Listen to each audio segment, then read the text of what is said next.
It's time for Recipe of the Day.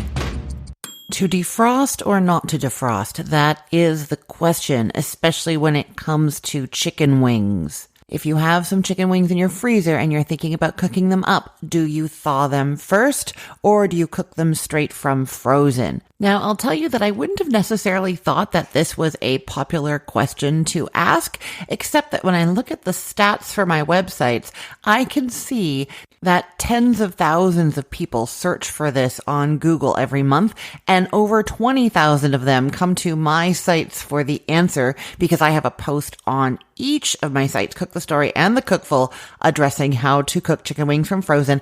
I don't usually do that, having two things on two sites, but I had a recipe contributor do a version years ago, and then I tested a different version, and so I'm going to tell you about both of them today. But just lots of people are asking this question, and I think I know why they're asking it. It seems to me that if you buy like a bag of frozen chicken wings that have like sauce or breading or something like that on them, then you read the instructions on that bag and it usually tells you to cook them straight from frozen and you follow those instructions. And so then I think that what's happening is when people find themselves with just like plain chicken wings, like if you just buy some chicken wings at the grocery store and then you freeze them yourself, or you just buy some like bulk frozen chicken wings, something like that, then you have to wonder like, wait, okay, I cook the ones that I buy packaged with the sauce or the breading straight from frozen. So should I cook these straight from frozen? I think that is why people are asking this question so much. And I'm going to tell you that my answer is,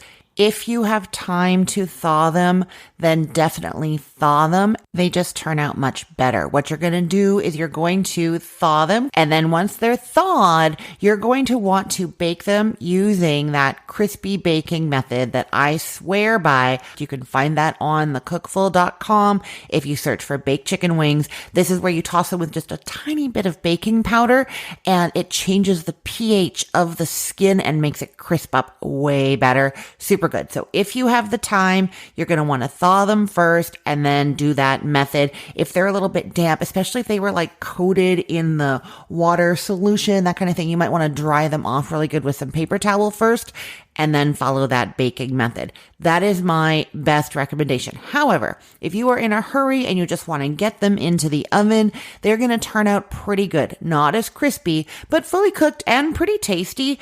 And if you put a sauce or like a spice rub on them, they're going to be really good. So you can cook them straight from frozen.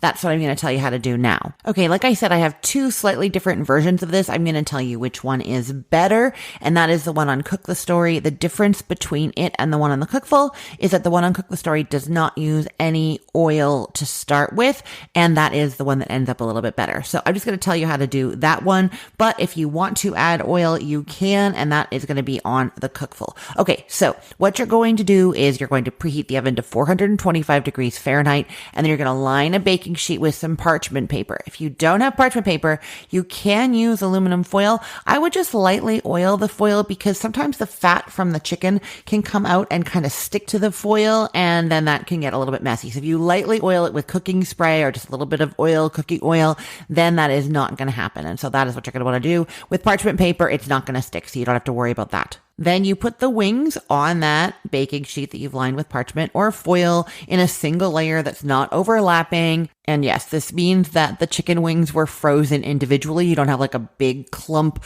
or a big tray of chicken wings. If you have those, you are going to have to thaw them, probably using the cold water method or in the fridge overnight to be safe. And then you're going to cook them from their defrosted state, because if they're in a big clump or if they have packaging stuck to them, anything like that, you can't put them straight into the oven. It's not going to work out well. So you're arranging them in a single layer on that tray. And if you want to, you can brush them lightly with some olive oil and then sprinkle them with some salt. But I'm not recommending you do that. I am actually recommending that you don't add anything to them. They actually crisp up better without the olive oil.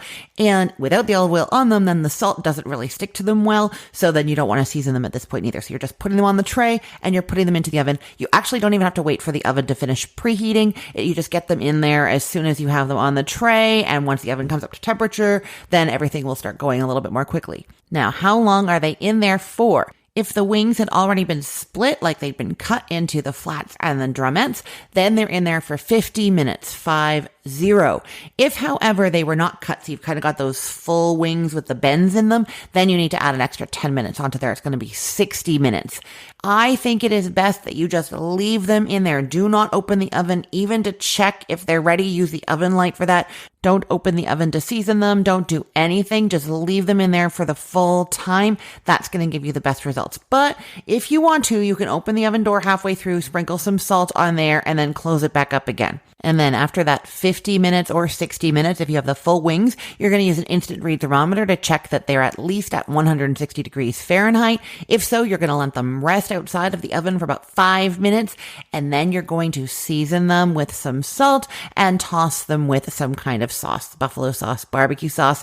Any of those is going to be just perfect. And I'm going to say here that my own preference for wings usually is like a dry wing. I just like salt, pepper, and like garlic powder on there. That is what I prefer. And I do that when I'm doing those baked wings with the baking powder. That's all that I add at the end. But because the skin on these isn't getting quite as crispy as those, I do think that a sauce is better than going with the dry version. So do definitely think about doing a sauce. And I will link to a homemade buffalo sauce recipe for you. I think it's so much better than the store-bought stuff. It's basically hot sauce and melted butter mixed together. How can you go wrong with that? Mentioning that link in the show notes that I'm going to put there for you, it occurs to me that you might not know how to find the show notes for these episodes. You can only find them if you are listening to this podcast on a podcast app, like on Spotify or Google Podcasts or Apple Podcasts. So if you want to subscribe to the show so you see it in a podcast app and then can see the show notes and all the links that I'm talking about, the easiest thing to do is to go to cookthestory.com/ROTD, and then you'll see the different subscription options there, and then you'll be able to access the show notes. But if not, when you go to cookthestory.com/ROTD, you can also see the links to all of the episodes. You click on one and then scroll down, and you'll see all the things that I talk about are usually in that blog post as well. I am Christine Pittman from cookthestory.com, thecookful.com, the all-new chicken cookbook, and from this podcast recipe of the day. I hope you have a great day. Let's get cooking.